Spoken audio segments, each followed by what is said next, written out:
Okay, thank you. Can you return it back? Hello? How are you, ma? I'm well. I'm waiting for time. It's 11. Yes, I'm trying to, okay, that's fine.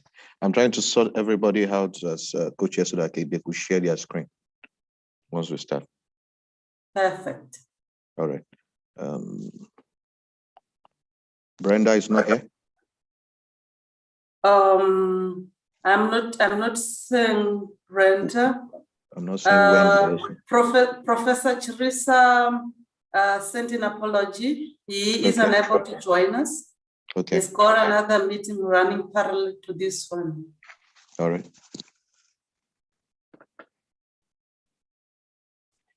So we're waiting for Dr. Oshayomi, Brenda, and Wendy. Then okay, Dr. let me get Dr. over James also. Okay.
Dr. Popola, I think Wendy and Brenda are joining us soon.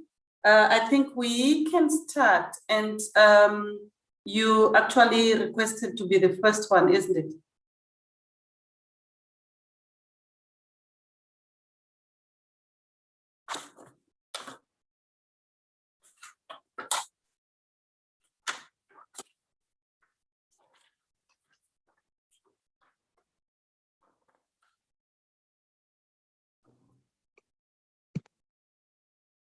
I'll go ahead and share my screen now. Okay, maybe before you share your screen, before you start, we can introduce the session, and also just I need to introduce you to the rest of the group. Please do. Yeah. Good morning, everyone. My name is Immaculate Ingwani. I am from the University of Venda. I will be chairing this session.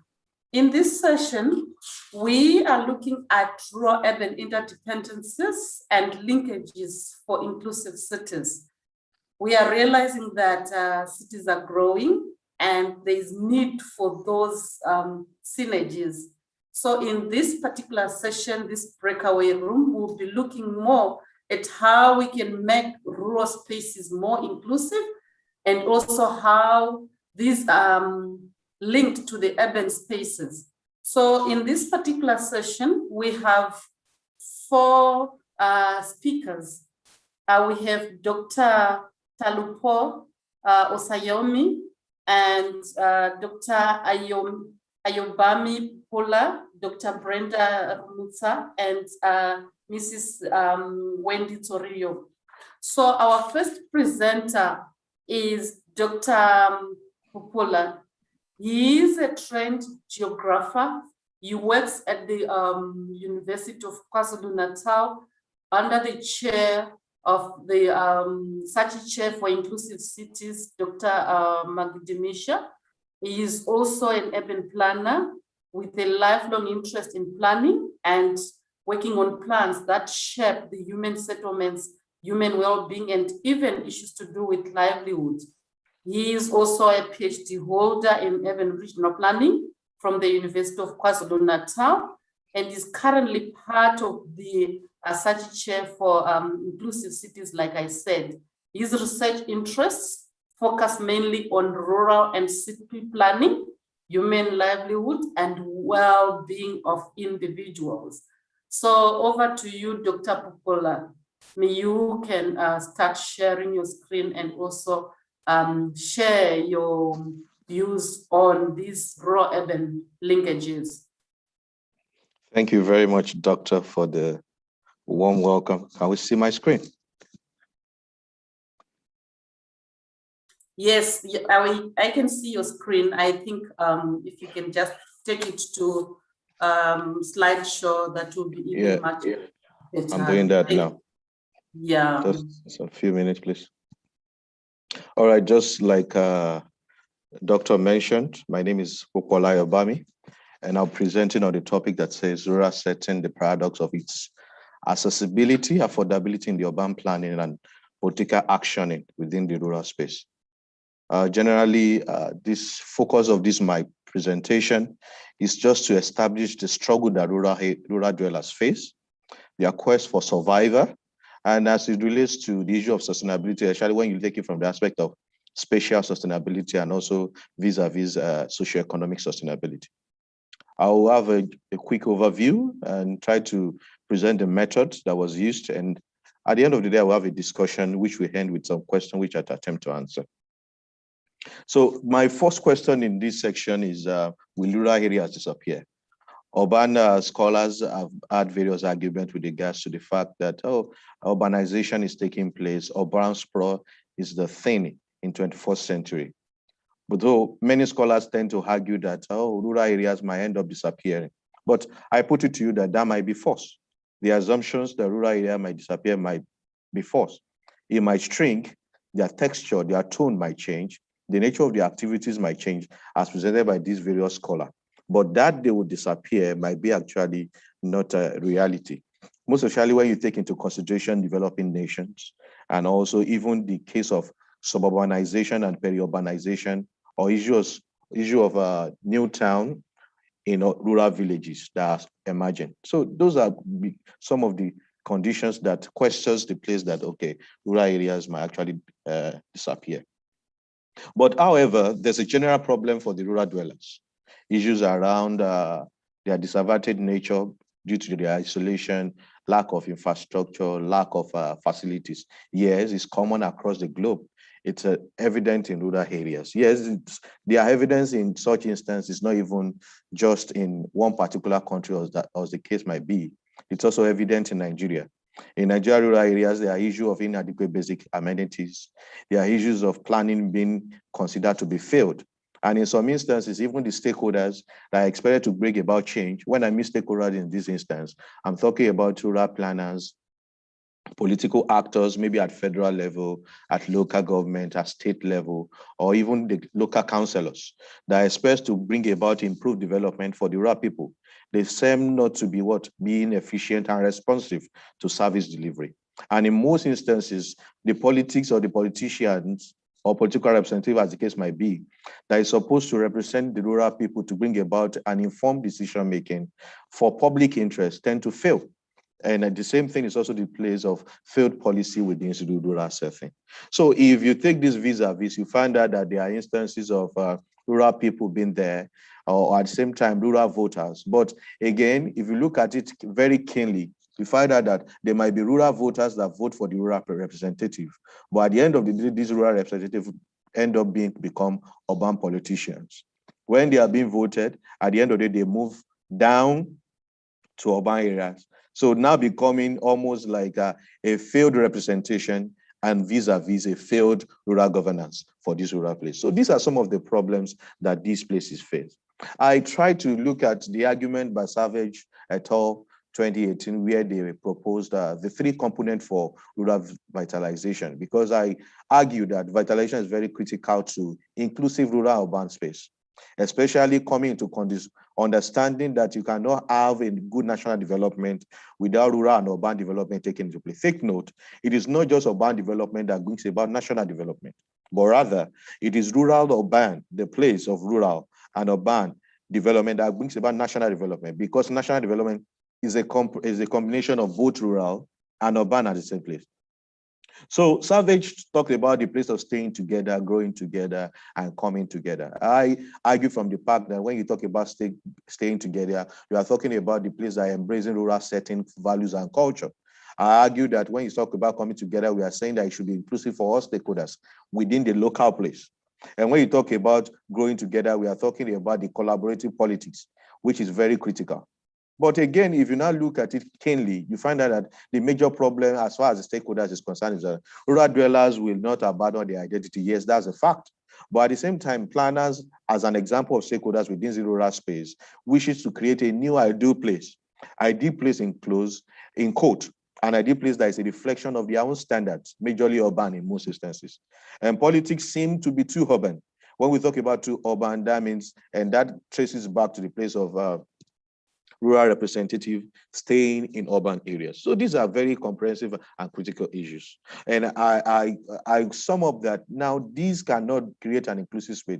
Although rural people are struggling, there's a doubting struggle for survival. But again, you cannot displace their strong sense of place and their deep root. And these are some of the issues that we try to question, most especially within the political and the planning space.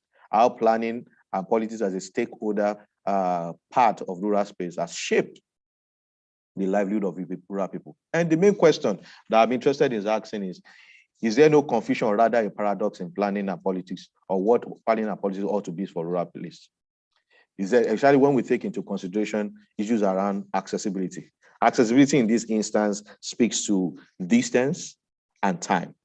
And when you take into consideration, again, affordability. Affordability has to do with the cost of getting to that facility or the cost of using that facility within the rural space. Would we say that planning and policy as an instrument has been effective? This is what I will try to do in the next few minutes. The study is in Nigeria, in your state, Nigeria. That's a state in Nigeria. The methodology involves a local ethnographic analysis and case study. It also involves a geospatial analysis, a thematic analysis, and inferences were also deducted through interviews and FGDs. So these are summary of some of the evidence that I found out. Especially when you look to your right under the picture, you find out that when it comes to distance, the planning standard which they use in your state for planning is VAGE 2000, with exceptions to other international standards. But oftentimes this VAGE is even more lesser than international standards. Take for instance, the VAGE suggested that for nursery school and primary school, it should be between 400 meters to 800 meters for nursery, and between 1.8 kilometers to 2.1 kilometers distance. And that's about 10 and 40 minutes when you take a walking distance. But if you look at some of the villages that I sampled, they travel as far more as an hour, 30 minutes, even on bicycle to get to the nearest school. So that questions how much of planning is put in place in the situation of such school facilities. And that's why some of the scholars, some of the people that I interviewed, argue that rural people might not be considered to be poor, but rather they can be argued to be rural infrastructurally poor. They are looking at poverty not from the place of monetary, but rather from the place of infrastructure. They are saying that rural people are not said to be completely poor. They might have the cash, the money, but their main problem that triggers poverty is the place of infrastructure poverty. In a quotation, one of the extracts from this interview says, what we need now is water. They are talking about their infrastructural needs. In comparison, our farms are available because when a comparison was done among the traders, transporter, and farmers, the trader and transporter were more successful than the farmers because farmers are the domicile people within the rural setting. We are a key player of the production in this village. There's no support for farmers. So, and support in this instance, just like I mentioned, speaks to infrastructural support. And these are very critical to rural setting. I try to create an overview generally of the rural road infrastructure condition in such area. I found that transport mode generally can be seasonal and periodic. Seasonal In some certain part, in some period of the year, it might not be available. Most especially during the festive period, it might be scarce. And another mode of transportation that is more common is majorly motorcycle, that some households are able to afford to purchase. Some households are not able to afford it. Road influences infrastructure location, ease of use, access, and affordability. But again, when these road infrastructure are in poor state, then the place of affordability and accessibility is flawed. Take, for instance, some of the villages that are sampled, they have lesser villages under them. So they can be a canopy village, but they can still be lesser villages under them, which are even farther away from such villages. So you see that limited road accessibility, it's a major defining factor when we talk about infrastructure access and all those things. And that's why I argue that I wrote a paper in 2015, which I spoke to the issues around the fact that road infrastructure remains a lungs through which development comes to other sector of the economy. I also had an X-ray of health condition or health infrastructure, and I found out that from all the sample villages I found out, many of them are considered to be health poor. Health poverty in this instance talk about affordability, accessibility, availability. Is the infrastructure available? Situations where they are available, they remain in poor standard infrastructure. Some of them are isolated, and sometimes poor road condition leads to cost, transport costs. There are two types of costs in this instance: the cost of getting to the infrastructure and the cost of utilizing the infrastructure. So oftentimes, just like is quoted by one of the key informers that we interviewed, the argument that as far as this village is concerned, there's little or nothing to write home about when it comes to health infrastructure. And I move away from planning to infrastructure. Now I'm looking at the political space. How as politics negatively, you might use that word in code, or have not been helpful in shaping improved public interest for rural people.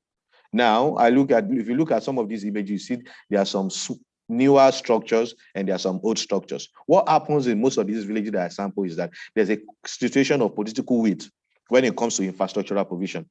Political will, what do I mean by political will? A situation whereby instead of another government coming into play to maintain some infrastructure that was provided by a government maybe 4 years ago or 2 years ago or 3 years ago, as the case might be for local government, they tend to abandon and build a new one, leading to waste and just a show off.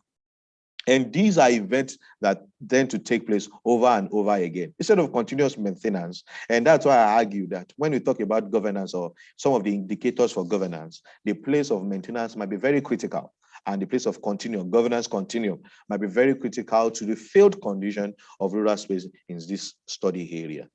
And I try to look at some of the inferences as it relates to these areas. The respondent from interview from FGDs, their code, and the inference that I could deduce was that some of them are issues around irresponsive politics, limited participation, the issue of policy being an urban-rural divide, the issue of politics of planning or planning politics, where there's a clash between politician as a stakeholder and a clash between planning within the local space. Don't forget I mentioned earlier that most of the time these politicians come from urban areas. And another issue that comes, if you read through this narrative due to time, are issues around poor representation. Just like what I mentioned earlier, they might be elected, but at the end of the day, they tend to be urban dwellers, not playing the God's role for the rural space again. An issue around weak advocacy and communicative advocacy might also be a major issue within this particular area. So I look at planning now extra. I found out that planning in this area, they term planning as the government planning, not the people's planning. Government planning because they see it as an instrument of the government, not an instrument for the people. The perception is that planning was just a modern instrument used by the government, whether local, state, or to just influence their decision. And that's why they see applied planning standards and tool. And I could trace this general problem to the fact that the planning standard and tool is urban tilted. It's urban tilted, just like what I mentioned, it's focused around urban. There's less cognizance for their culture. There's less relevance for their identity. And in some instances, they tend to ignore what they have treasured because planning is trying to create an ID space, which is an opposite direction to what they believe should be the ID space. Although there are other problems which I found out with planning in such areas, terrain might be a problem, weak political consciousness might be a problem, especially when it comes to rural planning. And the issue of the layer of culture and traditional leadership being dominant might also be a problem. But again, when you look at it clearly, you find out that the major problem is the localizing planning standard will solve all this problem and bringing about local people. And I'm not trying to match all what I've said, politics, planning, and how it depicts affordability and accessibility. I found out that most of the time, the dilemma of range threshold in rural settings is flawed by increasing time distance.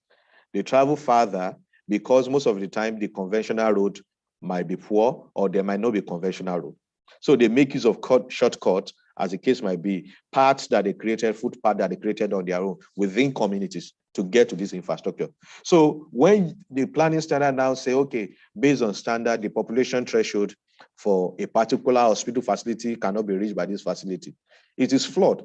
Because in reality, all other complementary infrastructure that is meant to enhance them such that they achieve this range and threshold positively is not put into play. So again, I found out that range may be achieved, yes, but affordability might be a major problem. And when you talk about affordability is very critical for rural people. Affordability in cost of transportation, availability in utilization of that infrastructure. I also argue that while little syncing between rural infrastructure needs, facility location planning standard and local plan remains a negative receiving end of this situation. And this is evident in the post-feed mapping of the health facility, which I did. I found out that some health facilities are outside the radius community.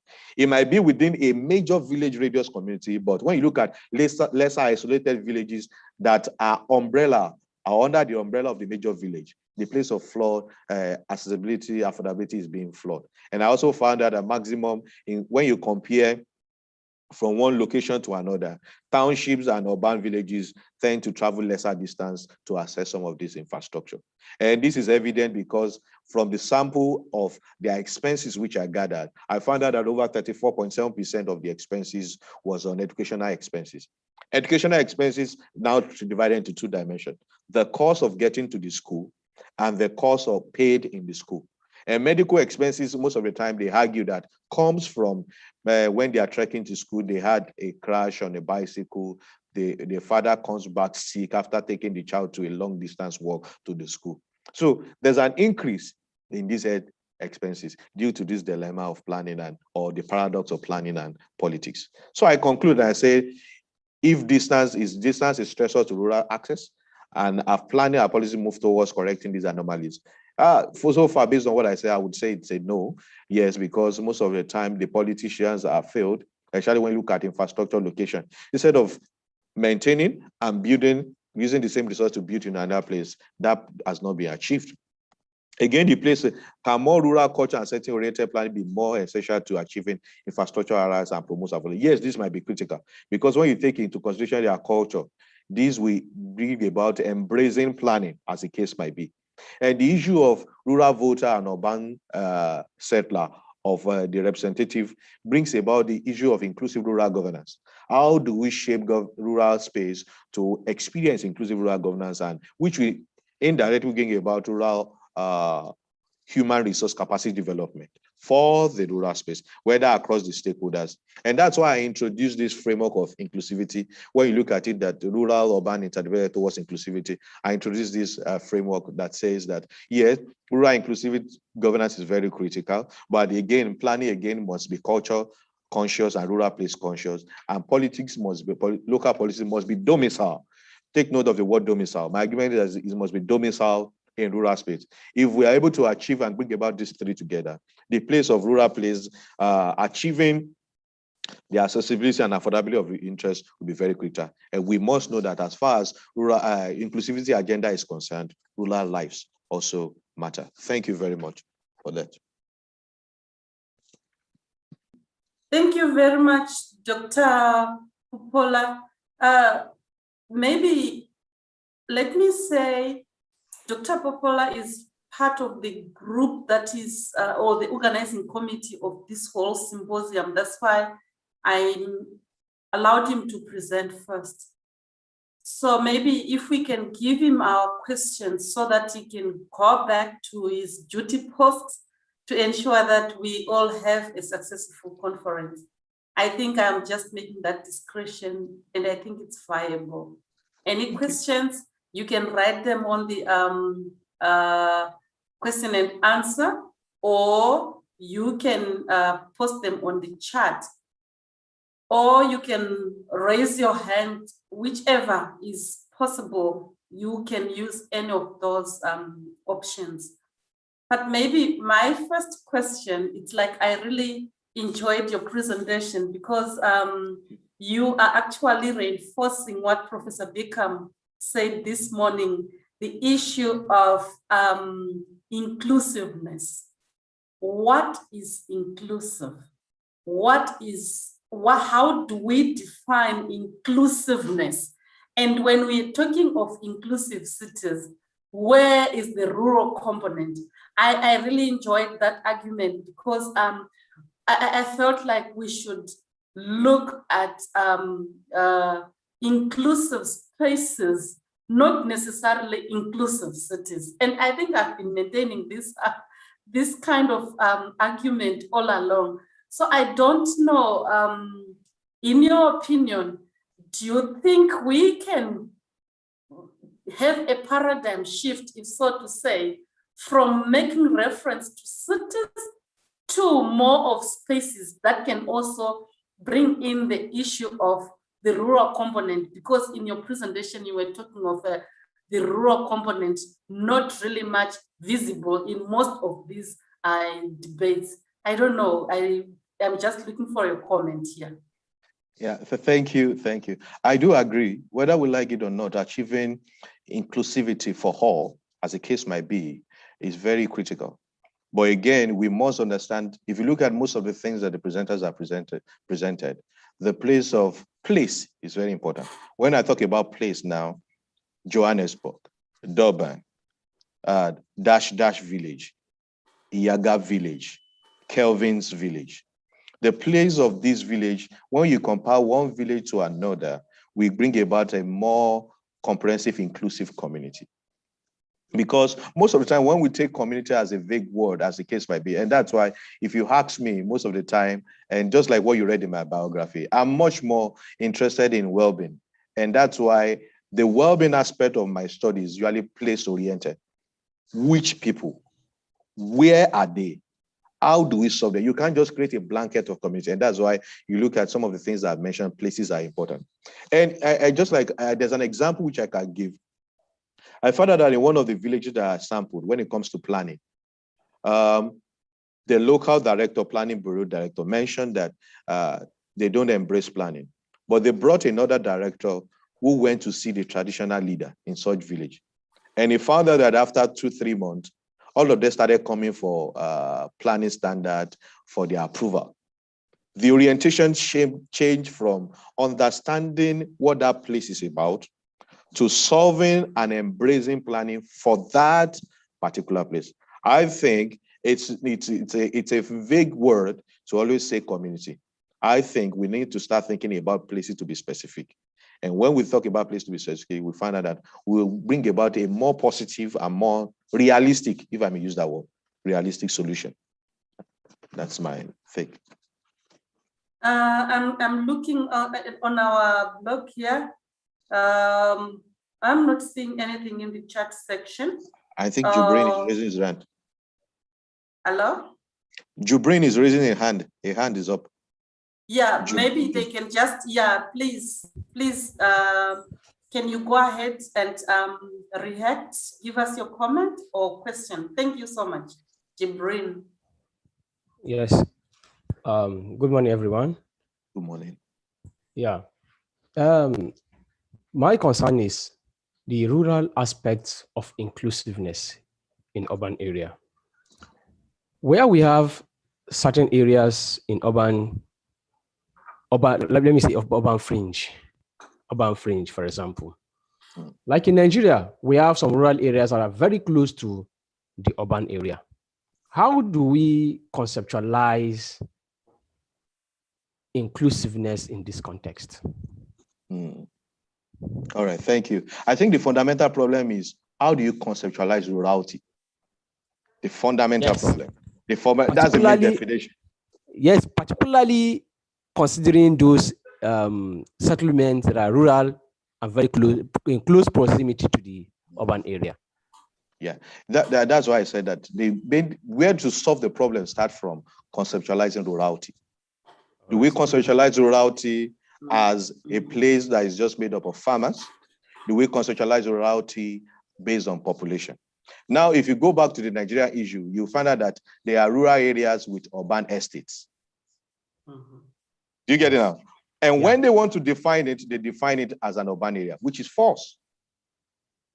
Okay. It's a rural space, but because of land developers and private investors have acquired land for an urban estate, they are within the rural setting.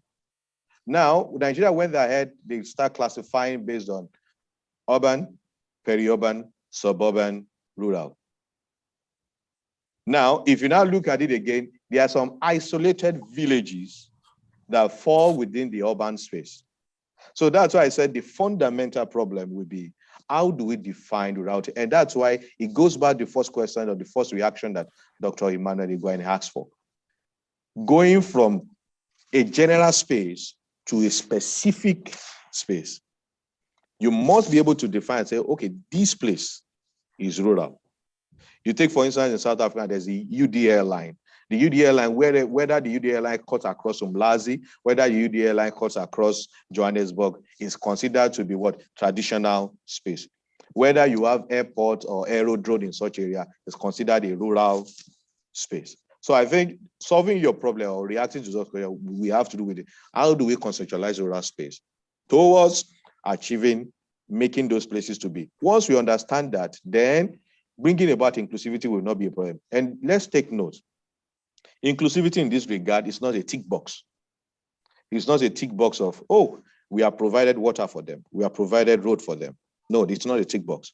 It's a process and continuum oriented. Process and continuum. Take note of that. It must be continuum so that everybody is brought to it. And that's why during my PhD, I was trying to argue, and I hope I will carry out this study one day with the accurate funding. I'm trying to argue that could we start thinking of smart villages, just like we start thinking of smart cities? Can we start thinking of smart villages possibly? And I think those are some of the issues that will help us solve the problem of inclusivity within those areas that you are talking. I don't know, maybe I responded to your question, Jubre. Yeah. All right. Thank you, sir. Thank you very much, Dr. Pupola. Thank you. I think, let me just highlight what Zama is actually saying in terms of inclusiveness, in terms of context. And Zama is saying we need to be very much specific, because the moment planning seems to take a one-size-fits-all, it ceases to work. So in a way, it's like Zama is saying we really need to be very much specific when it comes to these issues. That's why I think you are hammering on the issue of us being able to unpack the concept of rurality. So thank you so much, Dr. Pupola. Thank you very much. We had 20 minutes for you in your presentation, and now we had 10 minutes of interaction. We wish to interact with you more, and those that want to interact with him, they can also even get hold of him in other circles. I wish we could have that tea break. Thank anyways, you. Thank you, Dr. Pupola, for your presentation. Let me call upon Dr. Tolulope. Is he around? He's our next speaker. Dr. Tolulope. Maybe Dr. Pupola has to get in touch with him, and probably I think he's here. He's here. Dr. Tolulope is here. Yeah, that's brilliant. Madam Chair. Dr. Tolulope Osayomi is our next presenter, and he's going to share with us something on inclusive cities in terms of prevention of the next pandemic, looking at the African context. And it's just looking at emerging diseases, which is actually the realities that we are experiencing at the moment. Dr. Tolulope is a lecturer in the Department of Geography at University of Ibadan, Nigeria. He also obtained a PhD in medical geography and is teaching research, including disease mapping, political economy of the disease and health, environmental studies, safety, particularly looking at developing countries. He is also a pioneer in the conceptualization of the Institute of Advanced Studies in Nigeria. And today he is the director of the COVID-19 mapping laboratory at the Department of Geography at the University of Ibadan. Welcome, Dr. Osayomi Tolulope.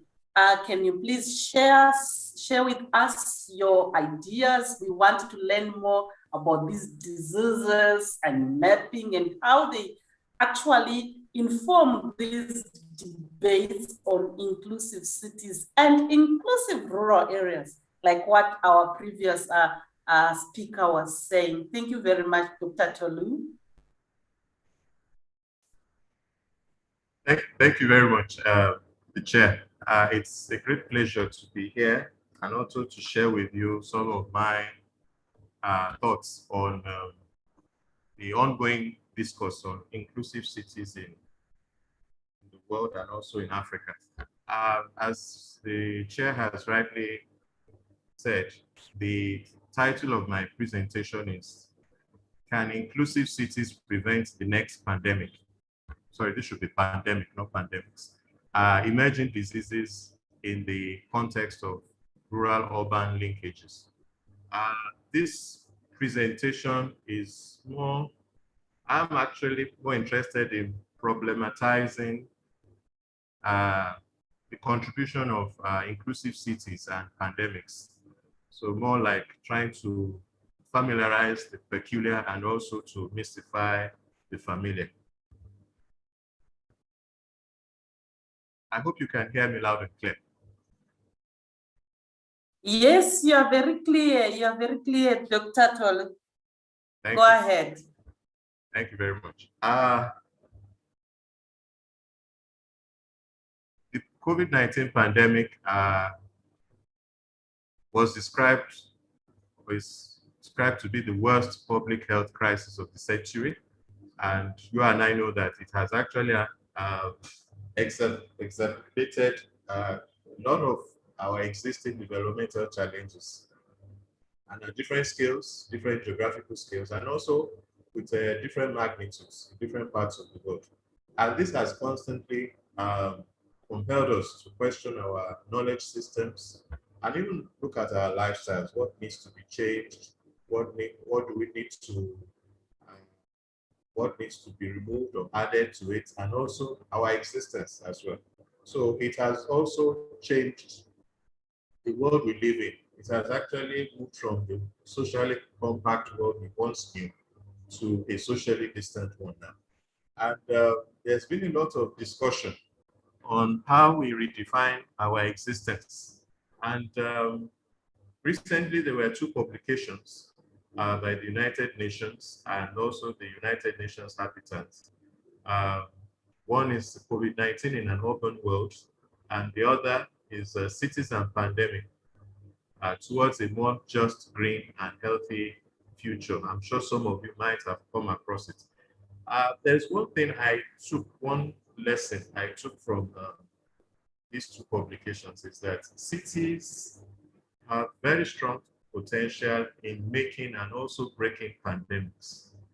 And also in these two documents, there was some historical background looking at the history of pandemics and the role, the centrality of cities in these pandemics. So, but in all of this, and also another commonality between these two documents is that for the world to quickly recover and also to prevent future outbreaks, more resilient and inclusive and sustainable cities are needed.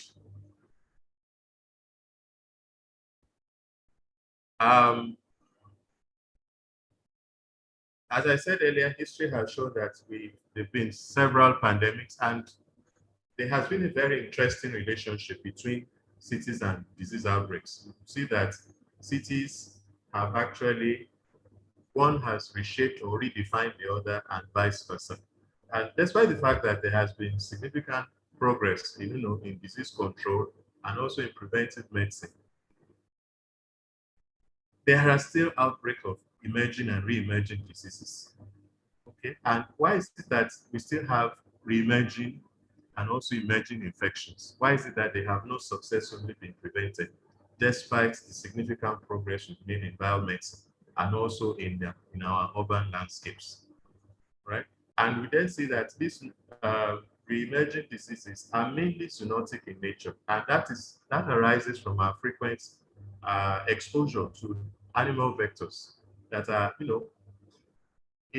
that are living in previously pristine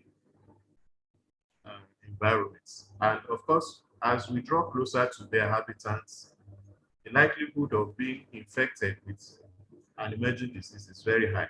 So it's on this premise that this presentation would like to know if the quest for inclusive cities in the new normal, and also especially in this recovery era stage, will prevent the next pandemic.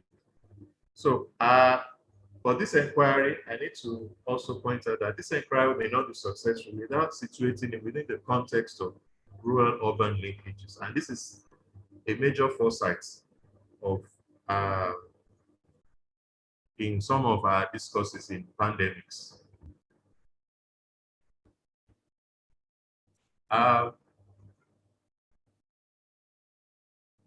We often overlook the relative position of cities in regional systems and also how they interact with other settlements, particularly rural areas. But we also need to note that cities don't exist in isolation. They often interact with rural areas for sustenance and livelihoods. As you know, there are always exchange of goods and services, technology and information across this rural-urban continuum. So this presentation, as I said earlier, seeks to familiarize the peculiar and mystify the familiar. And one question that I hope to pose is will rural-urban linkages increase the risk of emerging diseases? And will they also make inclusive cities a far dream? In 2015, many of us know that world leaders gathered in New York, USA, and rolled out a list of 17 goals, popularly known as the Sustainable Development Goals. And one of them, particularly the SDG 11, is to make cities and human settlements inclusive, safe, resilient, and sustainable.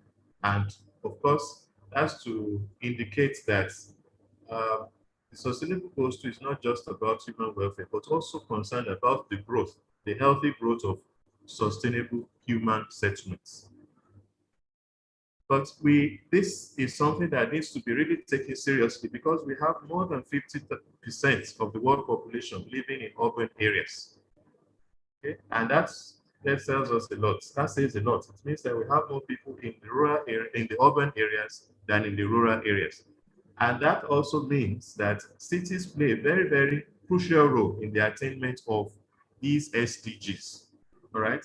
And of course, cities are often seen to be in a better position to attain these goals because they have the resources and also the political will to effect these changes. But a question I have asked my colleagues here in Nigeria and also my students is, will this health crisis actually shorten or lengthen our journey to 2030? And that is the expiration year for the SDGs. That is, will it actually help us to achieve, or will it slow us down in this race towards 2030? But you and I also know that our cities are not uniform in terms of levels of development. They are faced with stark social spatial inequalities. And the pandemic, this current pandemic, has amplified these fault lines. All right. And one of the things the UN Habitat Report on Cities and Pandemic pointed out is that the urban areas are the epicenter of this COVID-19. And as a matter of fact, 90% of the reported COVID-19 cases are within urban areas.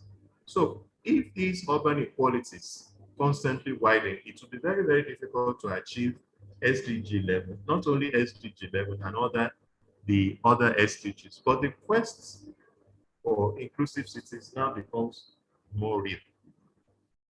Now, what is an inclusive city? The UN Habitat defined it as it is a place where everyone, regardless of their economic means, gender, race, ethnicity, or religion, is enabled and employed to fully participate in the social, economic, and political opportunities that cities have to offer. And then there's another interesting definition from Women in Informal Employment, Globalizing and Organizing. I will just pick a clause here. I will just emphasize on a section of that definition, and is inclusive cities ensure the working poor have access to secure and dignified livelihoods, affordable housing, and basic services such as water, sanitation, and electricity supply. So it's also about not just having an equal representation in governance and decision making, it's also having access to societal resources. So from my perspective, in my own professional opinion, or my professional perspective as a geographer, I would say that the inclusive city idea is an antidote, is being proposed as an antidote to social and spatial inequalities. Or if I were to put it in geographical language, the language of geography, it's more like an attempt at social spatial engineering. Now, emerging diseases. Human history. We can see from human history that several infectious diseases have emerged, such as Spanish flu, Ebola, and so on and so forth. But we need to actually look at we need to make some conceptual clarifications. The first is that emerging diseases are new infections that have recently appeared in a population. Okay, that is, they're new, they've never existed, there was no prior existence. And re-emerging are those that were once health problems globally or in a particular region, but later declined and then re-emerged, again emerged, becoming health problems for a significant proportion of a population. There are two things we can take away from these two definitions: that what makes a disease re-emerging and what makes another emerging is a question of previous history and geographical context. It might have occurred elsewhere, but it didn't occur elsewhere. And if it occurs in a new area, it will be seen to be as an emerging infection. But if it reoccurs in a place, in a location with previous history, it will be seen to be a re-emerging disease. So, but we need to also understand that the impact of this, whether new or re-emerging, it's affected by the degree and also the rate at which they spread across geographical space. And that depends on also the movement of human hosts, vectors. And when I mean vectors, I'm referring to the carriers of these pathogens and also the reservoirs. So that is why rural-urban linkages cannot be overlooked in this context. Zoonotic diseases, as some scholars have pointed out, make up two out of every three diseases. Two out of every three diseases infectious to human beings. And since 1940, 50% of these zoonotic infections have emerged. So it's very likely that more will emerge as we draw closer to human habitats. Now, what I have here on the screen is a poster of a webinar that was presented here at my university. And one of the topics really caught my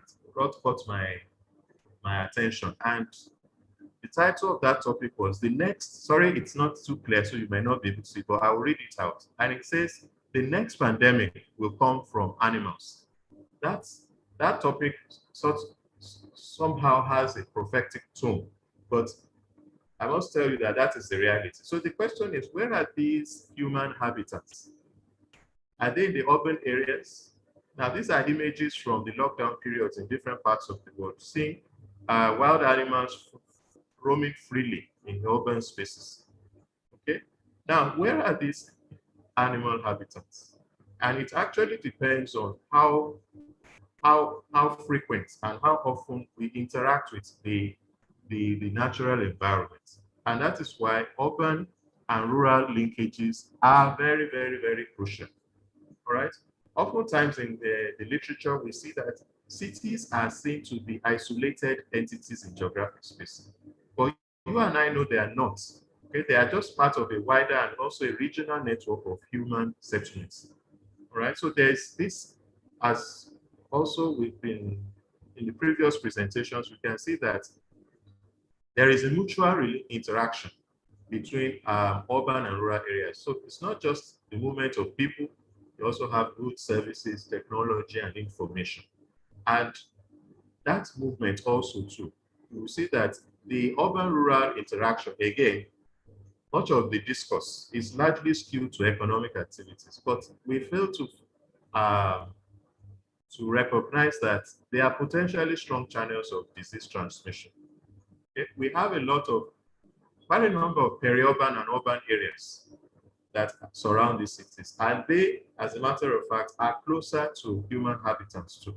So the more we gain inroads into these natural environments, the closer we get to these animals. And we can also see that, as you can also have seen, as Ebola and other emerging infections, that many of these diseases are zoonotic in nature. They are animal-human. But the question now is, I would like to leave us with this. Will inclusive cities really help us? All right, inclusive cities really help us to solve the problem of pandemics when we know that they do not exist in isolation. They have links to other settlements, particularly rural and peri-urban settlements. And then also too, can they also how do I put it now? Can they also draw out the, will it also be easier for us to achieve inclusive cities in this era of pandemics? Thank you very much. Thank you very much, Dr. Tolu. The issue you are raising here is very, very, very much critical, looking at what we are experiencing. And may I call people from the gallery, those that have got questions, commenting on, who would love to comment on what has been presented by Dr. Tolu Osayomi, particularly when we're looking at the rural-urban linkages and disease transmission. If you can raise your hand. If I can't see your hand from this side, can you just open your mic and then you can talk directly to us. Then after that, I will give you also my my comment. Do we have someone to say something? Tando Lutle. Tando, yes. Jibrin, you can say what you want to say and unmute your mic. Yeah. Good morning. Yes. I have a concern about inclusiveness during a pandemic era. For example, where we have organic urban development, we call it traditional settlement. This is largely available in Nigeria. In most traditional cities, we have traditional settlements. Also, if you look at those settlements, they are largely unplanned and part of the city, mostly located at the inner part of the city. Now, in some part of northern Nigeria or north central Nigeria, where you have settlements with large compounds, in fact, you may see we have about 100 to 500 inhabitants in a single compound. Yes, it happens in northern Nigeria, part of northern Nigeria. Let me give you a specific example. Like in Bida, I don't know if you know location, Bida in north central, in Niger State, north central Nigeria. We have some compounds, a large housing, single compound with a large number of structures, and you have between 100 to 500 inhabitants within a compound. So my question is, how can we, providing health emergency, providing vaccine, for example, providing some other measures to curtail a pandemic, not necessarily COVID-19, any other pandemic or epidemic or whatever. Any issue related to urban health will be very, very difficult to be achieved in those areas. However, part of the city, we still have some areas that have,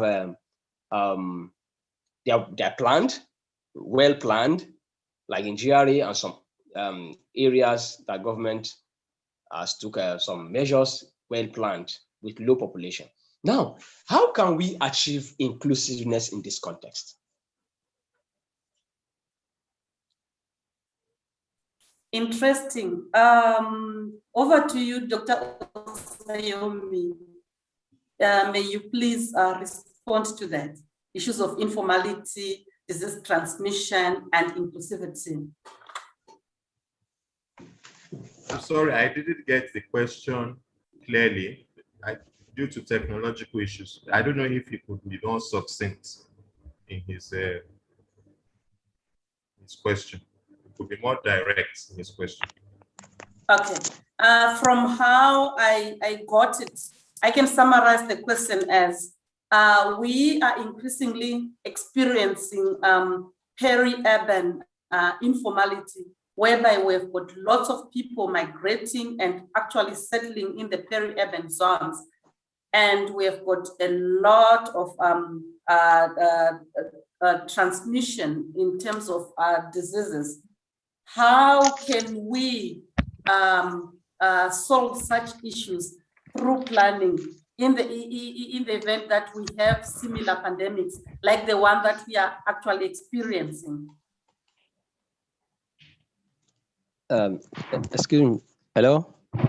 Yes. Yeah, I want to clarify some issues here. It is not peri-urban. It is actually the central area of the urban area.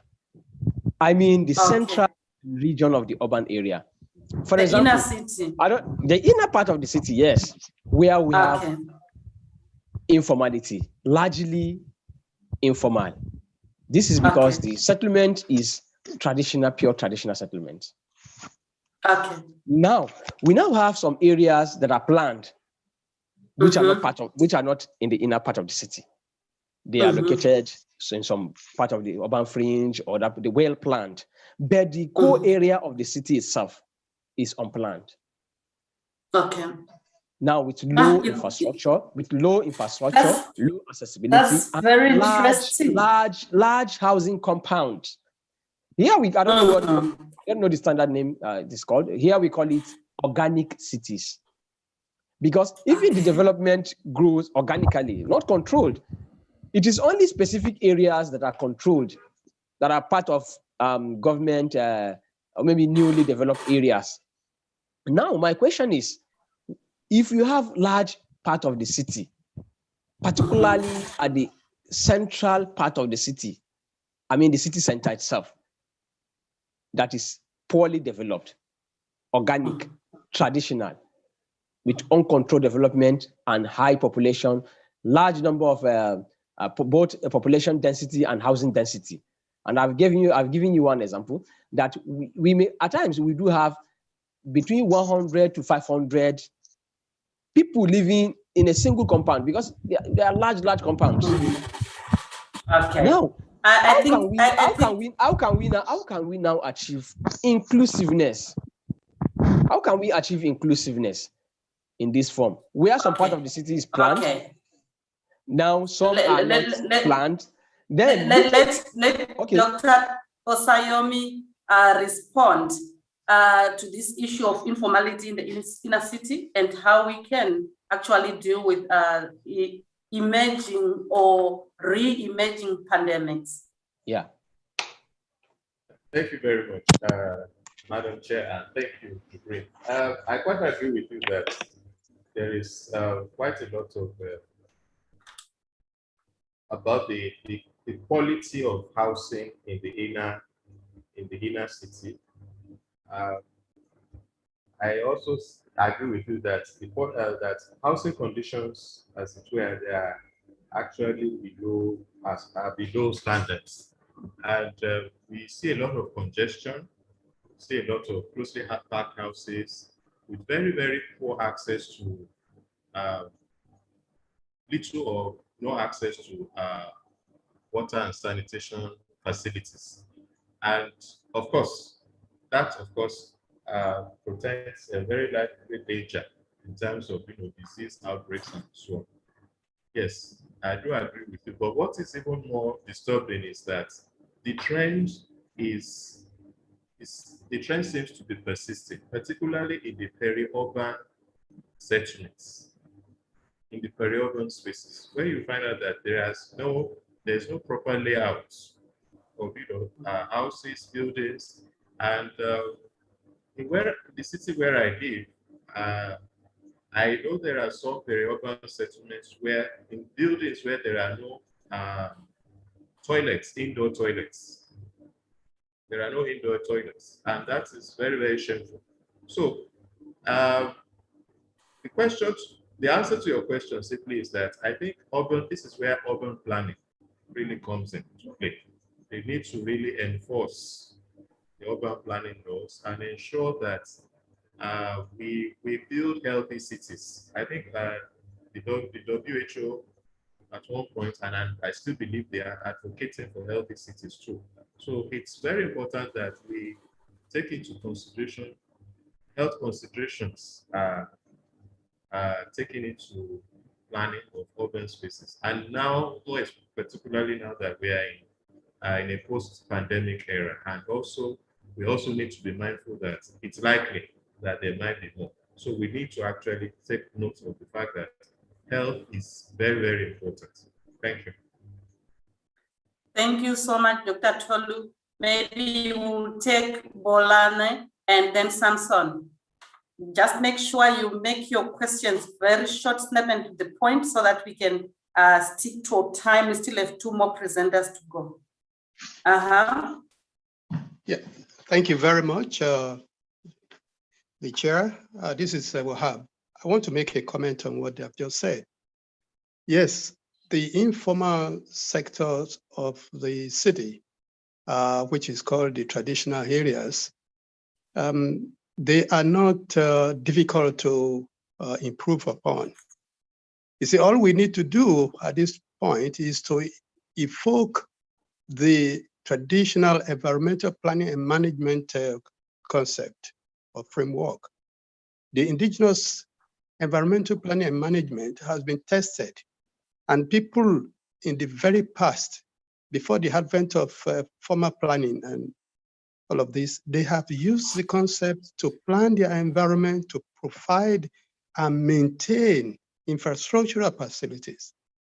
In these villages, I mean, go to villages in Nigeria, you'll see that water points, there are wells and the rivers and so on, their springs and brooks are well protected. In fact, they have sanctions for people who pollute the place. And it's always wrong to say that any part of traditional settlements was not planned. Yeah, there might not have been a drawing, for it, but Using the indigenous knowledge system, people are able to build houses. There's no house that is not accessible, for example, in any of these settlements that you talk about. But accessibility may be by foot, walkways. And that was determined by the mode of transport they had at that time. People are able to organize themselves. They come together all the time. Inclusiveness. Anybody who wants to put up any structure will contact the head of the family, or the head of the compound, or the head of the district. And if it's a large one, you have to contact the Oba, or the OB, or the Emir, who's the head of the town. So there's that organization. There's this inclusiveness and participatory and collaborative ways of doing things. Yes, we need better facilities now, but we can bring in better facilities using the same framework of environmental planning and management thing. For example, in Ibadan, over 10 natural springs have been modified, have been modernized into water supply points whereby people don't have to dip their calabashes and water drawer to fetch the water. Water comes through the pipe, and it's here in Ibadan, in the indigenous core area that anybody would want to condemn. Is there. It's about organizing the people and making them part of identification of problems, evolving what solutions, and let them be part of it. And once we do that, then we'll get it. You see, the modern estates that you talk about, which we have all over the place, they are exclusive to the high income people. And I'm saying that with authority. They're exclusive. The GRAs, you can't find any other person there. The private housing developers are not providing affordable houses to low-income earners. So how do you take care of these vulnerable people? You still can't take care of them. So the point is this: whatever measure we want to take to improve the lots of people, whether in the way of providing sanitation facilities, water facilities, recreational facilities, we must use the participatory environmental planning and management approach. The Sustainable Ibadan Project was a UNCHS program under the Sustainable Cities program, which evolved out of the Rio de Janeiro conference. And it has been working well. It has been deployed in the area of sanitation, even in schools, to the extent that parents in schools were mobilized, to provide facilities for that the children will use in schools, and they have been maintaining it. We have examples here in Ibadan, to the extent that parents voluntarily, will contribute money. So all of this can be done. What is important is this: we want inclusive city approach to go across board, and we want it particularly to be beneficial to the urban poor. And to get that done, just mobilize them, just sensitize them, and recognize them. That's all that is required. It's been practiced here as a case studies, and it has worked very well. I am very sure of that. So, yeah. You are right, Prof. Thank you so much for that contribution. In the interest of time, let me be fair to Samson. Samson, I'm just giving you 2 minutes. I'm being fair to you, but I'm also being unfair to you because we want to listen to 2 more presentations. So Samson, can you just please give us your view, and also if it's a comment, a question, let's just have 2 more minutes so that by 10 past or 12, we are in the different time zones, sorry. We can move on to the next presenter. Thank you. Yeah, thank you. Thank you very much. The truth is that the first 2 commenters or questionnaires have actually expressed my intention. But I just want to add to what they said, because if I continue speaking, I probably will be repeating everything they said. In our part of Nigeria, in the southwest, and maybe in the north, we have our cities. We have been an urban community. Urbanization didn't come no thanks to the British. We always had our urban centers. And so these urban centers were governed by our own traditional systems. But unfortunately, or fortunately, we now had the introduction of municipal governance, which is Western style of governance.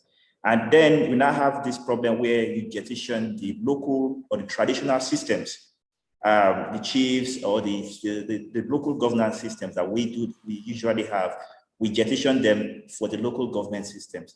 And so when we're talking about building inclusive cities and going forward, I think going by what the last commenter said, we need to create, what I just want to add to what he said, because I will basically be repeating what he's saying, but I'm saying that I just want to add that we need to create roles for our tribal chiefs, our local chiefs, because there's that system there's already that system in these so-called informal, they are not informal communities. There are compounds that were built with our traditional knowledge systems, age-long, tried and tested, with good building materials, because sometimes, or most times, the building materials we tend to use in the traditional system are actually climate-friendly. The mud bricks that we'll be using are climate-friendly. So we need to create spaces for our tribal system, our chiefs, our local our traditional governance. We need to infuse it to build this to build the inclusive cities we desire. Because let me conclude from what the last speaker said. We've always had infections. For example, we had these smallpox infections, which we call Shopono, and there were ways in which these things were managed there. So we are not alien to diseases. So I think when we build on this our traditional and communal governance and include it into this we include it into the municipal governance system, I think we'll build more inclusive cities and we'll be able to combat future pandemics. That's my contribution. Thank you very much. Thank you so much, Samson. Actually, you are reading someone else's mind here. The issue of land tenure, governance, and whatever, and how actually society is not actually experiencing diseases or pandemics for the first time. Now, let me thank our last speaker for giving us a new dimension in terms of rural-urban linkages and also issues to do with challenges that we normally face in terms of creating inclusive cities. And thank you very, very much, Dr. Tolu or Dr. Osayomi. Let me introduce to you the third speaker on our platform. And we need to be on time. So our third speaker is Dr. Brenda Nyaverwai-Rumutsa. She's going to say something, actually adding on to what has been said by Dr. Osayomi in terms of, she's now coming up with something she's calling an early warning system for malaria in Mupane district. Of course, malaria is not a pandemic, it's an epidemic.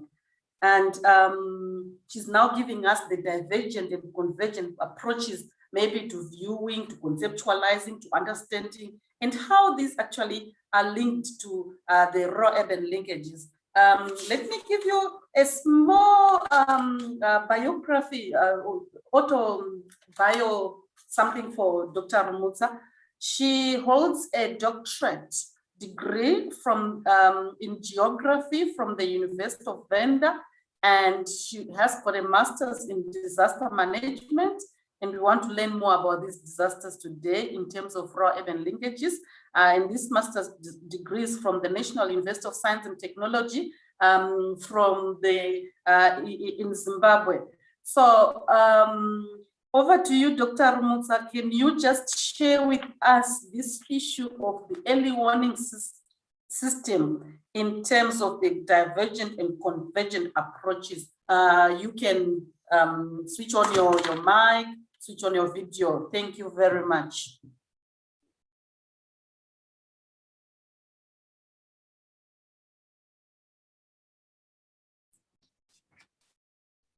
Dr. Musa, we can't hear you. We can't hear you. Can you please switch on your mic? It's actually off. Unmute. Hello? Yes. Can you hear me? We can hear you. We can see you. Over to you. Okay, thank you very much. My name has already been introduced, so I'll get into my topic and start presenting right away. For the sake of time, let me try to share my screen.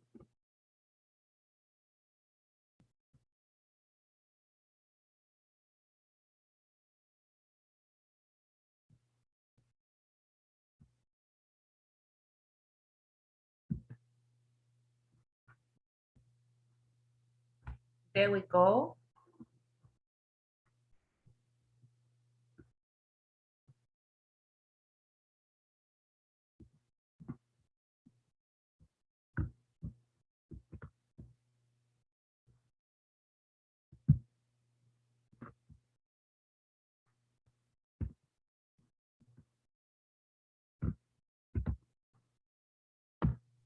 Here we are now. Can't hear you. Yes, thank you. So my topic is an early warning system for Mopani district divergent or convergent approaches. The presentation outline is as shown on that slide. Introduction. Well, the world over, about 1 million people die each year because of malaria. And according to the World Health Organization, about 3/4 of the SADC population is at risk to this biological hazard. I like calling it a biological hazard because it is. It's related to climate change, and sometimes people fail to cope with their own capacities. Hence, even if it's malaria that has caused those disruptions, it cannot be a misnomer calling such an event a disaster. And it remains a challenge in South Africa, particularly in Limpopo province, where we have Vembe district and Mopani being the highest burden districts. Malaria, like any other hazard, also requires an effective early warning system to ensure a healthy community. And by definition, an early warning system refers to the capacities needed to generate and disseminate timely and meaningful warning information to enable individuals, communities, and organizations threatened by the hazard to prepare and act appropriately. So those individuals that are vulnerable to that hazard are supposed to also act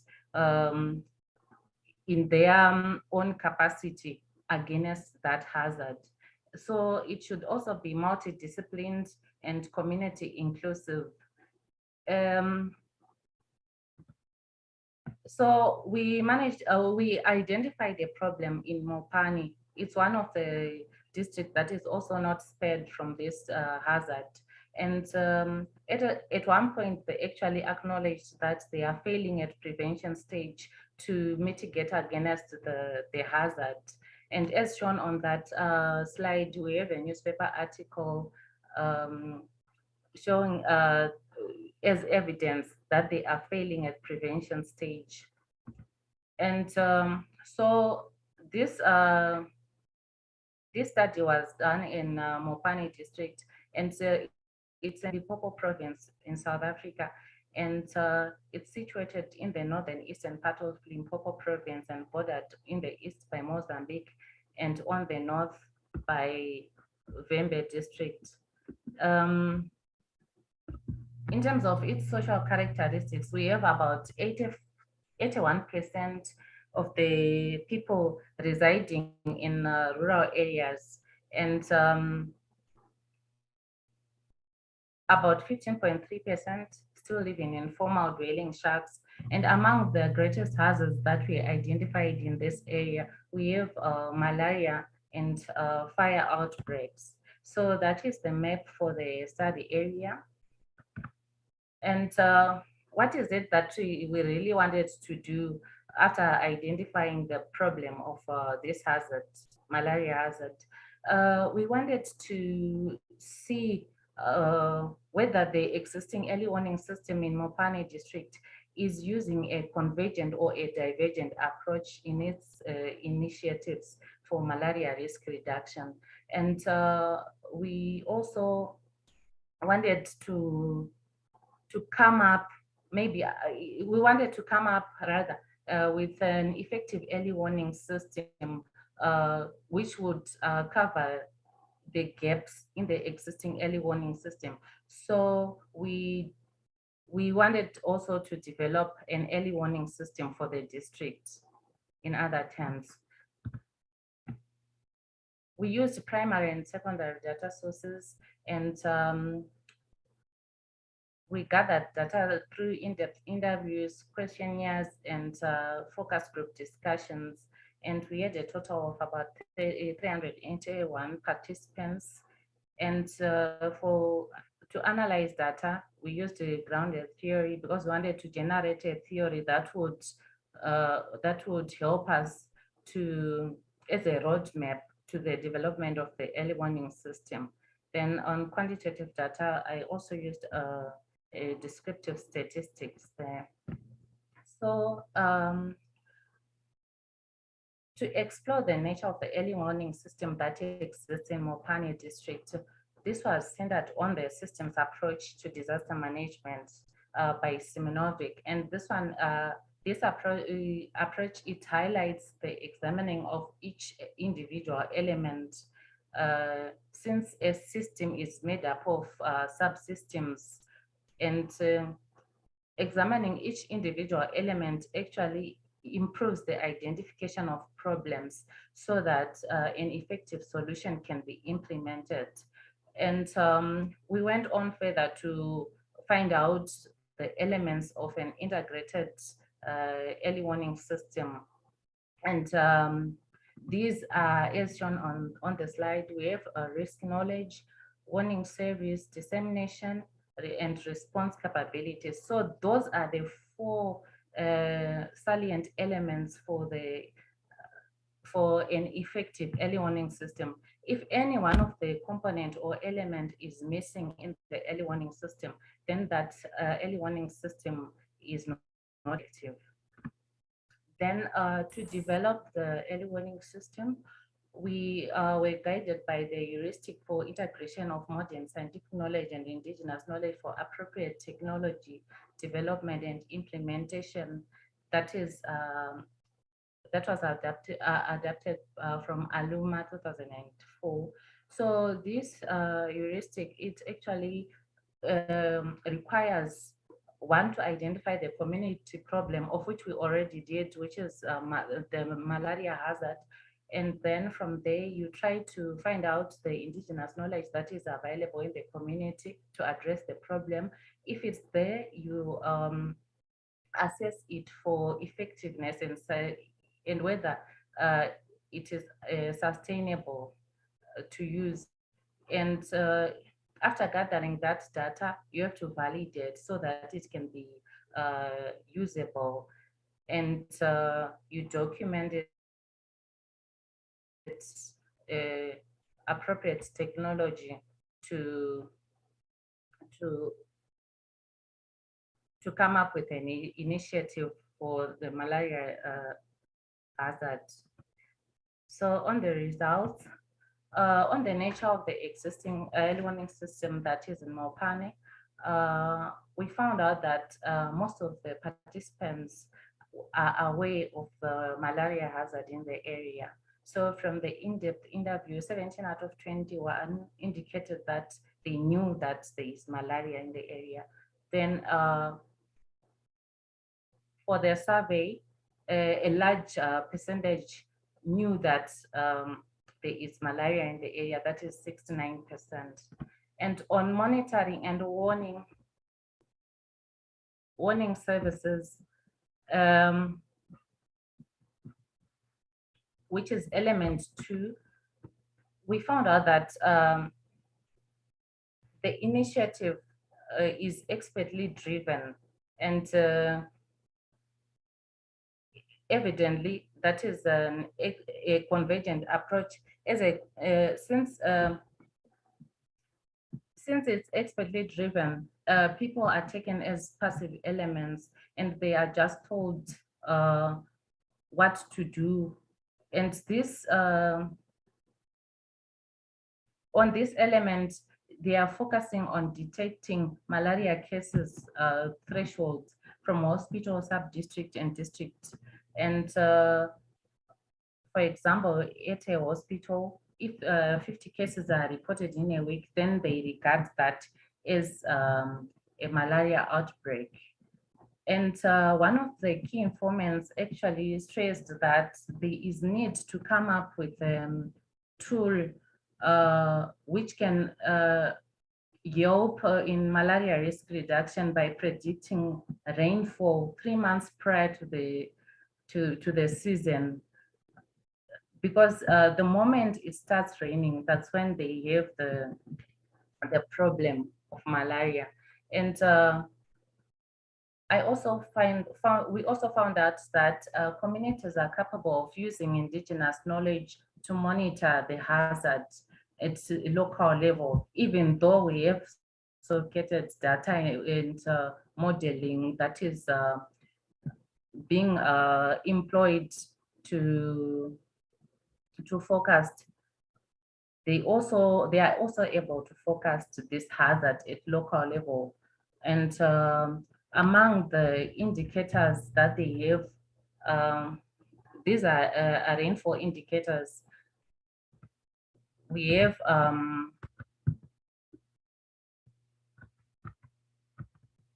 sorry, I don't know what happened. My slide is not moving.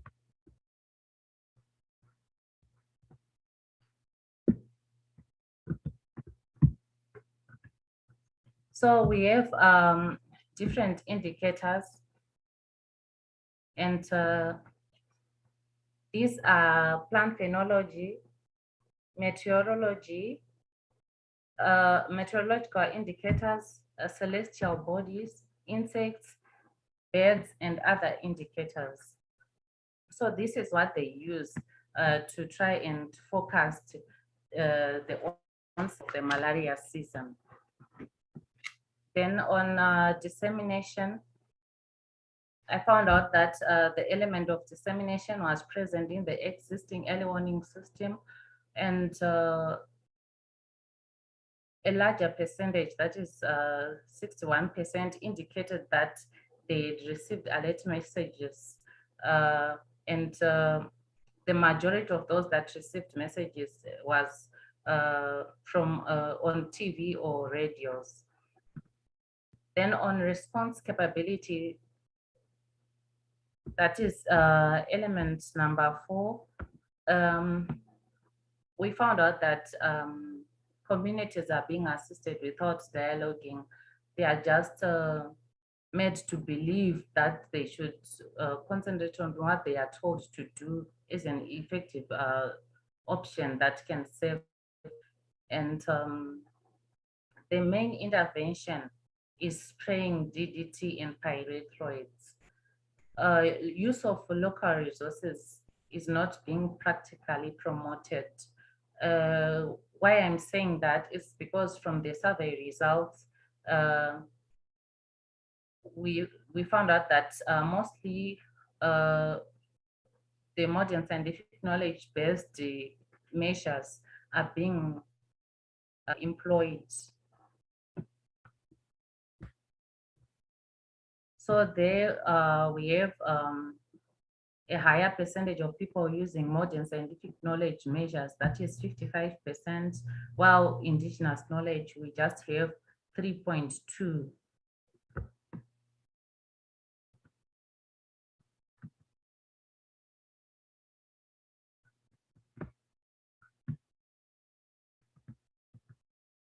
Sorry about that. I don't know why my computer is not moving to the next slide.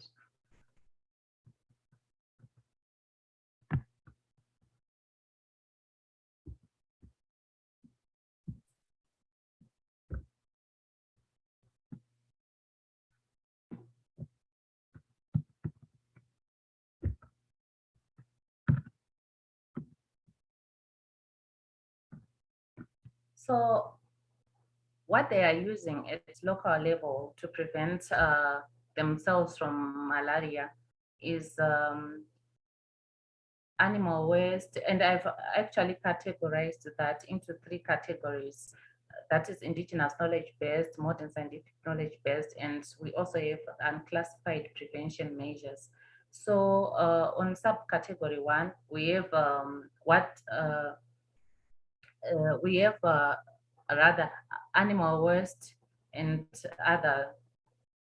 Then we have subcategory 2, which is plant material.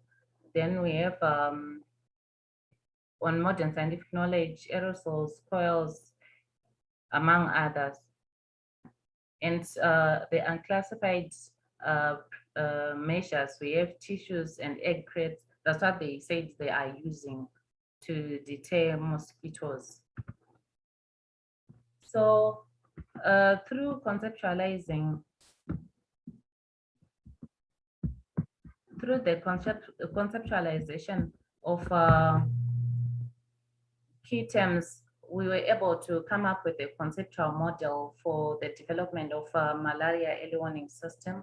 And this was through going through the data that we had collected and also reviewing from literature to find out how we can come up with an effective early warning system.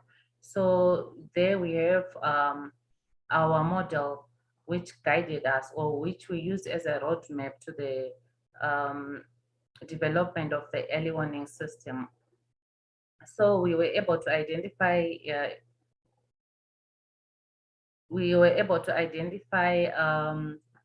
what they use in forecasting, and so that's when communities come in and experts also come in with their scientific knowledge for forecasting rainfall, and all this is augmented in the early warning system. So the materials, in terms of materials and hardware, hardware and software for the cell phone and desktop application that we developed. The software for the cell phone application we used mainly, I'll just run through, I won't mention them all. As you can see, we have Node.js, JDK, and Apache Cordova. Then for the administrators app, that is the desktop, we used XAMPP and HP scripting language. So this is how information is relayed between the community's experts and experts in the early warning system. For example, if the communities identify an indicator, that's a rainfall indicator, then they feed that data to the database so that it can be monitored. And when it has been monitored, alerts are then sent to people. If an alarm has been issued out, and messages are laid back to people through cell phones so that they are alerted of an impending danger, and the communities now have to prepare with their indigenous and modern based malaria methods which I've shown you previously. Those categories that I showed you previously. So this is the login page of the malaria warning system. So if it is the admin that enters into the system, then the admin gets to the admin panel where they can feed. The admin only feeds in temperature and rainfall, while the communities who are the reporters feed in indigenous knowledge. So here, experts and community members are coming together to work together on the same platform. And this is also including modern scientific knowledge and indigenous knowledge. Then on the reporters portal, if a reporter clicks one of the main categories, which are birds, meteorological indicators, plant phenology, etc., then the list of specific indicators under each of the categories comes out, and they select what they've identified in the field. So we found that you may need to quicken up because we still have one more presenter. Okay. So the issuance of alerts on its own, like what is happening at grassroots level, is not useful unless it is complemented by an integrated system with different components that enable people to act and deal with the impending danger. And unfortunately, people in Mopani district have been conditioned to just wait for assistance, in most cases, which is spraying DDT and pyrethroids, and they are taken as passive elements of which they should be able to react on their own, or even predict the hazards at grassroots level. Prediction or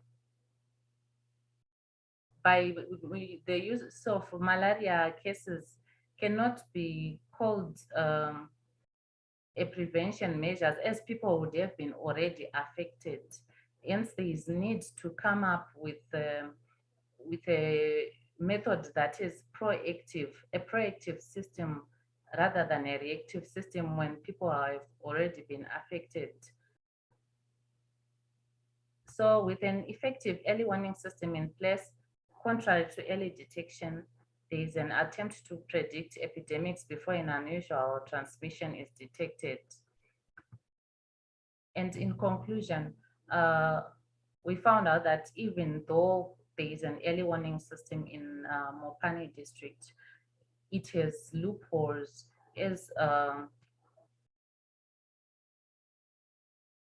and also for the further malaria mitigation, this tool that we developed can actually come in to further mitigate the problem of the malaria hazard. And it is feasible to develop a tailor-made early warning system, which is multidisciplined and community inclusive, adopting a divergent approach. Thank you. Thank you, Dr. Mutsa, for your presentation. Would like to thank you for bringing something very much scientific. Yeah. And maybe if I just ask you a quick one, how feasible is it for us to have something like this early warning system for a pandemic and not an epidemic like malaria? Yes, I think it's possible, but now it depends with the type of pandemic. And also we have to find out to see the indigenous knowledge that is available for that certain pandemic, because we have to tailor make it depending on the pandemic and also on the area that is being affected. Thank you very much. So at least we have hope. And I think you may need to partner a little more with Dr. Osayami, because he is also working on something similar, because we are after answers here. Thank you very much. Any questions from the gallery? People you can raise your hands and okay, or unmute, and then you can talk, because I'm not seeing any hands from this side.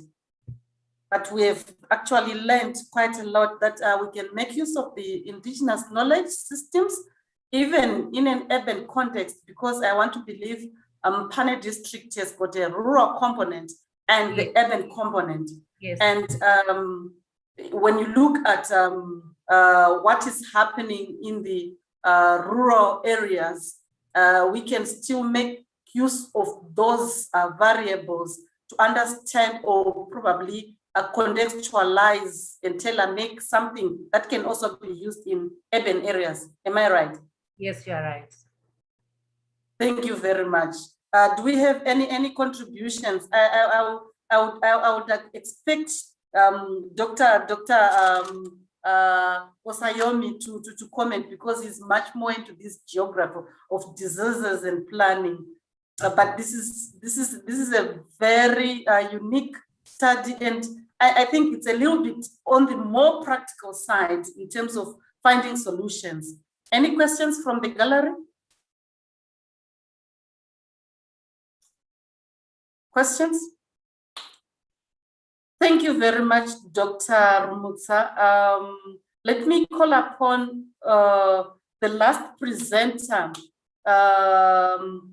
who is Wendy Wadzanai Torio.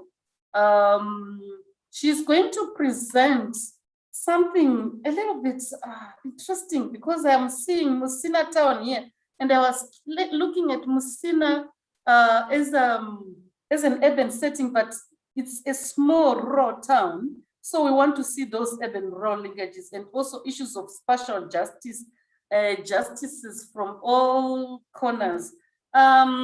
Ladies and gentlemen, let me tell you something about Wendy. Wendy is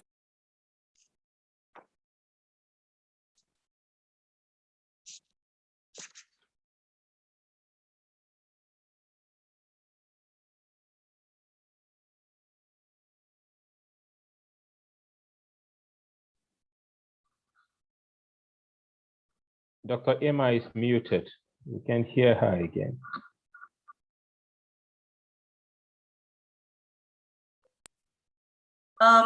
someone muted me. So I'm saying Wendy is a PhD candidate in the Department of Urban and Regional Planning at the University of Venda, and her research areas are mostly surrounding issues of spatial justice, urban design management, and also she's almost there when it comes to completing the PhD. So currently she is just sharing us part of her research findings from that particular project. And Wendy, you have got about 30 minutes, and we don't want to go beyond that, because we are almost going beyond lunch. So if you could quickly present, and then we can get feedback. Over to you, Wendy. You can start presenting. Good day to all. Can you hear me? Yes, we can hear you clearly. Okay, thank you. Is my screen clear? Very clear. You can start presenting. All right.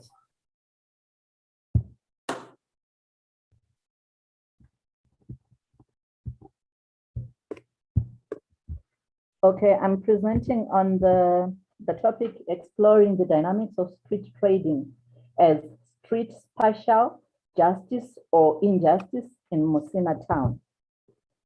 That is my presentation outline. We say that street trading is a generalized mode of metropolitan urbanization. That is, it's more of a common feature, a common permanent feature in the urban landscape rather than a temporary feature as was previously believed. Street trading is driven by multiple drivers such as urbanization, things like globalization, and political crisis within a country. The street economy has an overall impact on the urban economy. Street trading contributes to the livelihood. It contributes to the livelihoods of many people. For example, the ILO in 2018 gives the statistics that it contributes to 61% of the world global employment. And in the South African context, it contributes to about 34% of the country's employment. Street trading occurs on lived-in and contested spaces. That is, it occurs on street spaces and which are public spaces. And so conflicts are inevitable because the street spaces are used by multiple users who have different needs and who want to carry out different activities on street spaces. As such, conflicts and negotiations are always taking place on street spaces.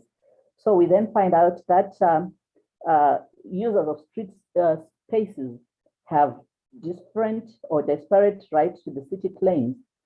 Therefore, understanding street space spatial justice requires us to recognize who are the users of the spaces and the different activities or their different needs on such spaces. The table displayed shows the different types of street space users and their needs and the spatial justice implications thereof. So I'll focus more on the street traders. Street traders mostly conduct business on the streets and they provide services that support vibrant and engaging street environments.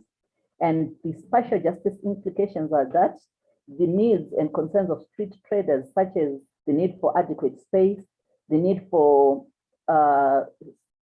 services and infrastructure, all those needs, if they are met, then we are saying that the street traders can make a positive claim to their right to work in the city, which is a form of spatial justice. So we can look at spatial justice on street spaces from three perspectives, 3 dimensions, which is from the street content perspective, where we have social and spatial qualities reflecting positively on the street spaces. We can look at it from the perspective of users of the street spaces, that is the street traders themselves. Can they make a claim to the right? Can they make a claim to the right to the city? And we also look at it from a procedural point of view, where we're saying the street design and management processes should aim at redressing spatial imbalances. So the processes of street production, such as the street design and management, can engender or inhibit street spatial justice. So in our context of inclusive planning, we are saying that a spatially just space is an inclusive space, and it should adopt principles of justice, such as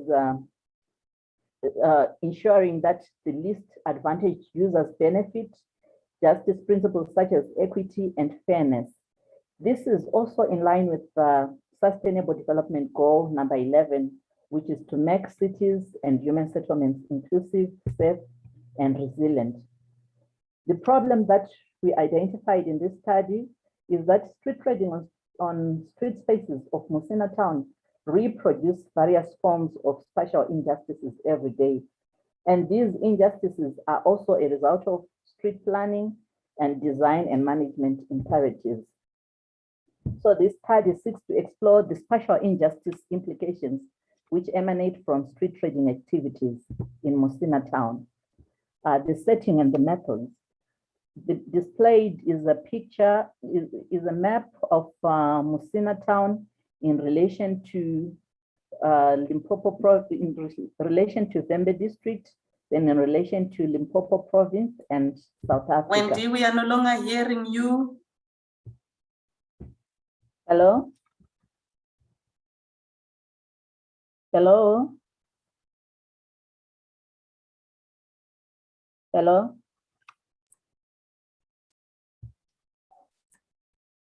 We can Yes, hear Wendy. you. You are drowning. You are drowning. You are drowning. Go ahead. Okay. Displayed is a land use map of Musina town, CBD. We find that Musina is a border town, which is the northern gateway to countries in the northern part of countries in the northern side of South Africa. That includes Zimbabwe, Zambia, and Malawi. So cross-border trading is quite rife in this city, in this town, and also informal activities are quite visible.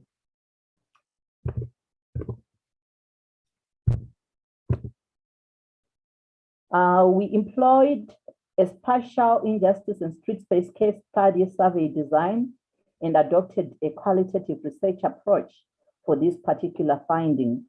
And our sample was 3 street spaces in Musina CBD, and we sampled 31 street traders and 2 spatial planning experts from Musina local municipality. And on data collection, we employed both primary and secondary data collection. Qualitative data analysis was done using mostly thematic analysis and document review. The key findings on street trading dynamics in Musina. As I'm presenting these findings, I'm also going to be discussing the spatial justice implications from the findings. The study found out that Musina local municipality is flexible in the enforcement of street trading bylaws. You see that the very existence of a street trading bylaw is a reflection or an indicator of spatial justice, because we argue in spatial justice, we argue that if processes, if they are just processes, then the assumption is that we will have just outcomes, although it may not necessarily be the case. But in planning for spatial justice, we start from the process level up to the outcome level. So the Musina municipality is flexible there.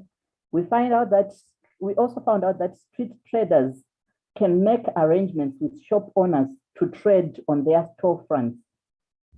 In this finding, this finding reveals the existence of bottom-up approaches, which are working concurrently with top-down approaches in terms of street space regulation.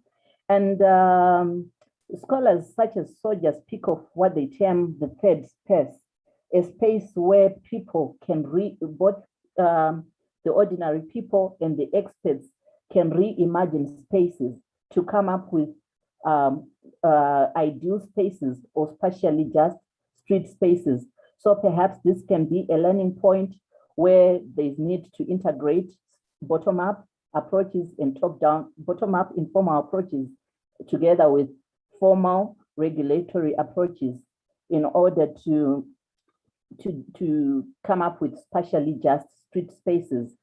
The street traders conduct street cleaning activities on these spaces, and various conflicts emerge on the street spaces as a result of the street trading activities on such spaces. Usually, as a way of response, there is a win-lose situation, and in some cases, it can be a win-win situation. But in most cases, pedestrians try to avoid conflicts by resorting to using the road carriageway instead of sidewalks. This poses safety concerns for the pedestrians, which is a form of spatial injustice. The map displayed is a map of various street trading points in Musina town. We find that the street traders are scattered all around the CBD, but mostly around Clough Avenue because there is the existence of a vegetable market, and also it is a very busy road just behind, just adjacent to N1, which is the national highway. The photograph below visualize from the photograph shown, we can visualize some informal street space, informal ways of street space regulation, whereby we're saying that from the negotiations that street traders have with shop owners, in return, the transaction is such that the street traders can actually sell the shop wares of the owners outside, and it then becomes a win-win situation. However, there is also competition amongst the street traders and formal shops, whereby in some cases for formal shops to attract attention from customers, they also have to display their shop wares outside the streets. More findings, we found out that there is resistance to the payment of license fees by most street traders who were interviewed. The resistance was mostly because street traders felt that they are not getting enough services from the local municipality, enough support from the local municipality. For example, things like public toilets and water are missing. You can't find them. You can't find them freely on street spaces, and issues of storage facilities are also a challenge. There's also the challenge of subletting of trading spaces by other traders. So it appears there are traders who can be called space gurus, who can be dubbed space gurus because they own the trading spaces and they then let out to other smaller street traders. This appears to be a form of spatial injustice, as some users have more access on the right to space or right to work in the city than other users. We also find out that there is a hawkers association, but it's quite passive, and the local municipality is lagging behind in terms of embracing smart technologies. The picture displayed shows immobile street traders. Street trading in Musina municipality appears in different forms. They are immobile traders and mobile traders. So our mobile traders there, there's vending ware on fruits and vegetables in a car, and a street trader actually walking, selling their ware. Street trading in Musina sometimes poses a health hazard. As shown there, we see that trading of fresh vegetables is taking place in front of Best Sewer. So generally, we find that contradiction on land uses reveal that the right to the city claims depend on users and the purpose for being on the street. Whilst street traders can claim the right to work on the street spaces, to other users, street traders can be regarded as infringing on their right to access, for example, which then becomes a spatial justice paradox. We also find out that licensing, trading licensing presents a controlled form of justice. In most cases, it packages the justice. Yet street users have their own way or their own views on how street space should actually be regulated. So as a way of conclusion, street traders are not only consumers of space, of street spaces, but they are important producers of urban space who are responsible for producing and reproducing spatially just street spaces or spatially unjust spaces.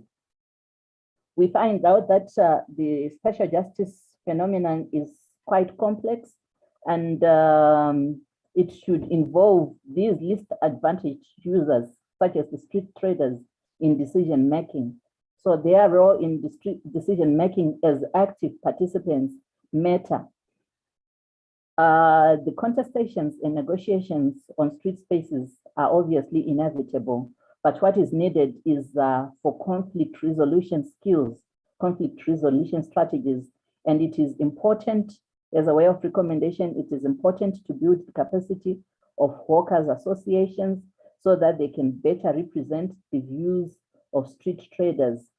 And it is important to come up with new innovative approaches of co-creation of contentious spaces together with various stakeholders, particularly including the disadvantaged users, who are the street traders.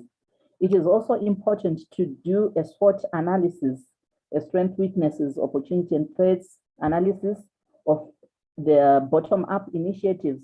For example, the initiative of street traders liaising with shop owners, and many other initiatives that may manifest. It is important to analyze and find better ways of integrating them into the formal system. So spatial justice being a complex phenomenon which is difficult to define, and most times it is subjective. It is important for local municipalities and all the stakeholders involved in the production of street spaces to unlearn and relearn new ways of urbanism. Thank you.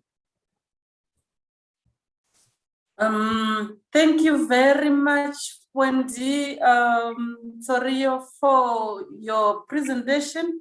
Actually, it's something that we have learned, that street trading itself can actually generate spatial justice or even injustice, and inclusive cities themselves, when we are thriving to reach that kind of a destination, we must also realize that the issue of spatial justice is part and parcel of the equation. So in any case, from your presentation, we are realizing that most of those people also, they come from the rural areas, coming to the streets in urban areas to make meaning and also to make a living, and issues to do with well-being that was said by Dr. Pupula in the morning. So rural urban linkages remain critical even in these debates of spatial justice. So maybe if we have questions, contributions, questions, additions, so that we can move on to the main gallery.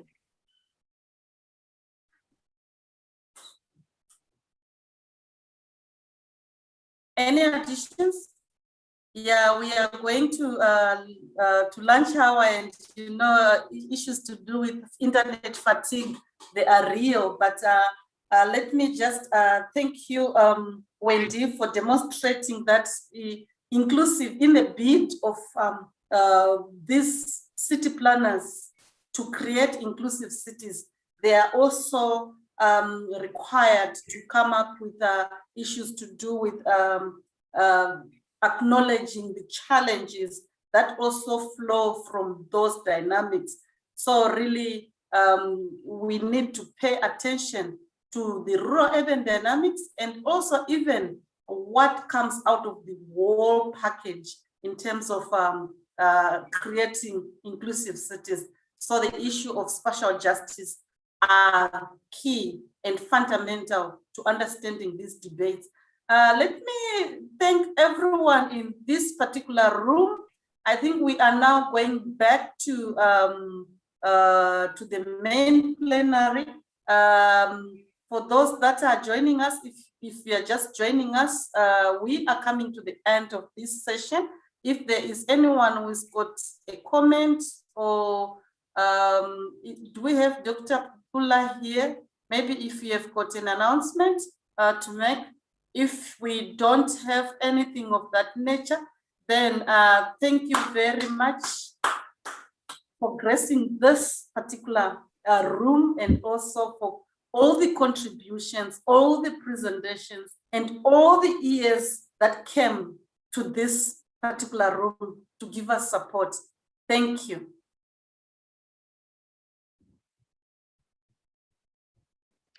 Hi, Anything colleague. to say? Yes. Nothing much, actually, Doctor. Just to inform us that tomorrow we'll be convening again the same time, 9 a.m., which will be our panel discussion with experts. We have fantastic experts coming in tomorrow, 3 experts, and also a review of what we've done over the week by 9 a.m. tomorrow. We also want to encourage us to come early, and for those that have not registered, they should endeavor to register. At the same time, please check your chat for the e-link, which you shall click to register for those that want to claim CPD points, and also for the preparation of the certificate that will be sent to you later over the week. Thank you. Thank you, Dr. Popula. So tomorrow, let us come in our numbers, because I encourage a lot of students basically to come and listen to the experts.